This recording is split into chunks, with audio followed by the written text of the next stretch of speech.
Shalom Bapak Ibu Saudara-saudara yang dikasihi Tuhan kita Yesus Kristus. Kita kembali bersama merenungkan kebenaran firman Tuhan yang adalah penuntun dan pertolongan bagi kita dalam menjalani hidup kita di tengah-tengah dunia ini. Saya akan membacakan nats kita masih dalam Galatia 5 ayat 22 dan 23. Tetapi buah roh ialah kasih, sukacita, damai sejahtera, kesabaran, kemurahan, kebaikan, kesetiaan, kelemah lembutan, penguasaan diri. Tidak ada hukum yang menentang hal-hal itu. Saudara-saudara, kita telah sampai pada hari ke-9, 10 hari belajar tentang buah roh. Dan pada hari ke-9 ini, kita telah sampai pada buah roh kelemah lembutan. Dengan tetap berpedoman bahwa dalam belajar Galatia 5, 22 dan 23 ini, kita harus selalu ingat bahwa yang kita pelajari adalah buah roh, yaitu buah yang dihasilkan oleh Roh Kudus, bukan buah kita yang kita hasilkan sendiri oleh dan dari diri kita.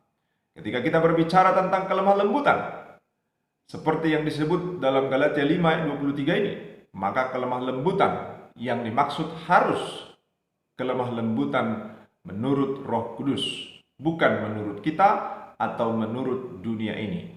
Karena kita tidak boleh memungkiri banyak hal atau bahkan segala sesuatu kita sendiri memiliki definisi untuk hal itu. Dunia ini pun memiliki definisi untuk hal itu.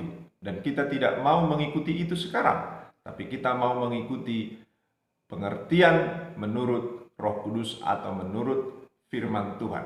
Karena memang itulah tujuan yang sebenarnya. Yaitu supaya kita orang yang percaya, yang dalam diri kita Roh Kudus telah dimeteraikan, yang kita ini telah didiami oleh Roh Kudus. Bagaimana kita terus belajar untuk hidup mengikuti pimpinan Roh Kudus itu. Karena untuk itulah Roh Kudus dimeteraikan berdiam dalam diri kita. Saudara-saudara, dalam bahasa asal Alkitab Perjanjian Baru, yaitu bahasa Yunani, kata kelemah lembutan yang terdapat dalam Galatia 5 ayat 23 ini itu ditulis dengan kata prautes. Apakah artinya? Saudaraku, dalam Alkitab kita tidak menemukan penyebutan kata kelemah lembutan atau yang sama dengan itu seperti lembut atau lemah lembut.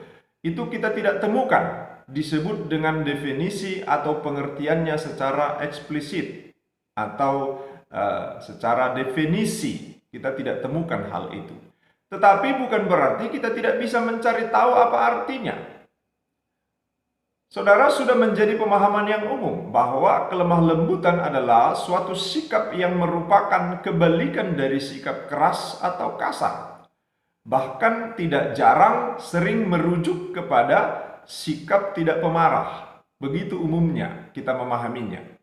Walaupun memang tidak jarang juga kelemah lembutan ini dihubungkan dengan intonasi atau pemilihan kata-kata dalam berbicara atau bahasa tubuh yang memiliki kualifikasi tertentu yang kita semua sudah bisa langsung mengartikannya sebagai kelemah lembutan. Dan tidak jarang juga jadi melenceng kepada kelemah gemulayan. Kelemah gemulayan jadi kita artikan sebagai kelemah lembutan, padahal tentu tidaklah selalu demikian. Saudara-saudara, Rasul Paulus pernah menyatakan perihal kelemah lembutan yang dapat menolong kita untuk melihat pengertian umum kelemah lembutan ini. Dalam 1 Korintus 4 ayat 21 kita bisa melihat bahwa kelemah lembutan adalah kebalikan dari sikap yang keras, yakni bersikap tidak keras kepada orang lain sekalipun orang lain itu sungguh patut diperlakukan keras. Itu sebab di sana Rasul Paulus mengatakan dalam 1 Korintus 4 ayat 21, apakah yang kamu kehendaki? Haruskah aku datang kepadamu dengan cambuk atau dengan kasih dan dengan hati yang lemah lembut? Saudara, ini adalah bagian surat Paulus kepada jemaat di Korintus ketika Paulus tahu betapa jauhnya dan banyaknya penyimpangan-penyimpangan yang terjadi di jemaat itu. Lalu dia berkata, apakah aku harus datang kepadamu dengan cambuk atau dengan kasih dan dengan hati yang lemah lembut. Penggunaan kata atau tentu menuntun kita untuk melihat arti lemah lembut dari kebalikannya, yaitu cambuk yang Paulus sebutkan tadi. Artinya, apakah aku harus datang dengan keras, kekerasan, atau dengan lembut begitu. Nah, karena memang dalam hidup kita ini banyak hal yang tidak bisa kita beri definisi, tapi melihat kebalikannya, dari kebalikannya kita bisa mengerti maksudnya apa.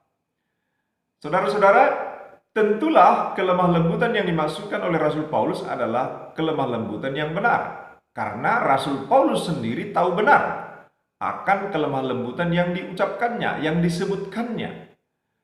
Apa yang disebutkan Rasul Paulus sebagai kelemah lembutan tentu adalah kelemah lembutan menurut standar Kristus. Karena Rasul Paulus pun memperkenalkan Tuhan Yesus sebagai pribadi yang lemah lembut. Dalam 2 Korintus 10 ayat 1, Rasul Paulus berkata, "Aku, Paulus, seorang yang tidak berani bila berhadapan muka dengan kamu, tetapi berani terhadap kamu bila berjauhan. Aku memperingatkan kamu demi Kristus yang lemah lembut dan ramah." Saudara, Rasul Paulus mengatakan bahwa Kristus adalah lemah lembut dan ramah. Tetapi mari kita melihat penggunaan kata ini dikaitkan dengan kehidupan Yesus. Karena sebagaimana dikatakan di awal tadi, bahwa kelemah lembutan yang kita bicarakan adalah kelemah lembutan sebagai buah roh, yang berarti kita harus mempelajarinya sebagai kelemah lembutan menurut Tuhan. Yesus menyatakan bahwa dirinya adalah pribadi yang lemah lembut. Dalam Matius 11 ayat 29, Yesus berkata, "Pikullah kuk yang kupasang dan belajarlah kepadaku, karena aku lemah lembut dan rendah hati, dan jiwamu akan mendapat ketenangan." Saudara, sejak semula Nabi Zakaria pun ketika menubuatkan tentang Mesias, juru selamat yang akan datang itu, kelemah lembutan adalah kepribadian yang dijelaskan sebagai kepribadian Mesias atau juru selamat itu. Ketika Yesus berkata dalam Matius 11 ayat 29 tadi, "Aku lemah lembut," sesungguhnya jauh-jauh hari sebelumnya para nabi telah menubuatkan demikian tentang kepribadian dari Mesias juru selamat yang akan datang itu, yang maksudnya tentu adalah Yesus Kristus. Saudara-saudara, bagaimana kita bisa melihat kelemah lembutan dalam Tuhan Yesus? Sebagaimana halnya dengan buah roh yang lain yang disebut dalam Galatia 5 ayat 22 dan 23, kesemuanya bisa kita lihat dengan jelas di dalam diri Tuhan Yesus, terlebih dalam perjalanan salib yang dilaluinya. Dalam bagian perjalanan salib yang dilalui Yesus, kita ditolong untuk lebih mudah melihat buah roh itu nyata dalam diri Tuhan Yesus. Kita bisa melihat itu dari bagaimana Yesus tidak dengan reaktif menghadapi para pendakwa-pendakwa palsu yang mendakwanya. Bagaimana Yesus tidak menggunakan kuasanya mengendalikan Pilatus untuk membelanya atau mengendalikan yang lain untuk membelanya. Bagaimana Yesus tidak menggunakan kuasanya untuk membungkamkan atau membinasakan para pendakwa dan penyiksa dirinya.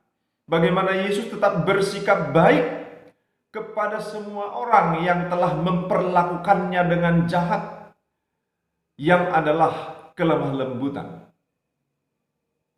yang merupakan teladan untuk kita ikuti. Semuanya itu adalah gambaran kelemah lembutan Tuhan Yesus yang harus kita ikuti, yang jadi pimpinan bagi kita dalam bersikap dalam kehidupan kita. Saudara-saudara, apa yang diperlihatkan Yesus, sikapnya terhadap orang-orang yang begitu jahat kepadanya, itu menolong kita untuk mengerti apa itu kelemah lembutan. Saudara-saudara, apa yang bisa kita lihat di sana menolong kita untuk tiba pada sebuah kesimpulan bahwa kelemah lembutan adalah bagaimana kita tetap bersikap tenang atau tidak reaktif ketika kepada kita dituduhkan sesuatu yang tidak benar, bersikap baik kendati dijahati, dan tidak dengan serta-merta menggunakan kekuatan atau kuasa kita kepada orang lain, kendati kita sungguh memiliki kekuatan atau kuasa yang dapat kita gunakan menghadapi orang lain itu, dan berlaku ramah atas orang yang patut dimarahi. Saudara-saudara, suatu sikap yang tidak mudah untuk kita lakukan dalam hidup kita, karena terlalu banyak alasan yang patut yang kita temukan pada orang lain yang dapat menjadi alasan kita untuk menggunakan kekuatan atau kuasa kita untuk menindak mereka atau untuk memarahi mereka. Tetapi ketika kita belajar kelemah lembutan sebagaimana kita pelajari dari Tuhan Yesus Kristus, kita sebagai orang-orang percaya yang telah didiami oleh Roh Kudus, kita harus terus belajar dipimpin oleh Roh Kudus itu, mengikuti kelemah lembutan Kristus yang tidak hanya sekedar kelemah lembutan dalam bunyi bahasa, tidak hanya sekedar kelemah lembutan dalam bahasa tubuh, tetapi dalam keseluruhan sikap dan tindakan. Saudara-saudara, belajar lemah lembut berarti kita harus belajar mengendalikan diri atas kekuatan atau kuasa yang kita miliki dengan tidak gegabah menggunakannya dalam menghadapi orang lain. Belajar lemah lembut berarti kita harus belajar menahan diri untuk tidak marah kendati kita punya alasan yang patut untuk marah. Memilih ramah ketika sudah waktunya marah. Belajar lemah lembut berarti kita harus belajar memilih ramah dalam tutur, sikap, dan tindak ketika kita sudah punya alasan yang sangat cukup untuk bersikap keras dalam kata, sikap, dan tindak kepada orang lain. Kiranya Tuhan menolong kita untuk mengetahui maksudnya dan mengikuti pimpinannya. Amin. Shalom.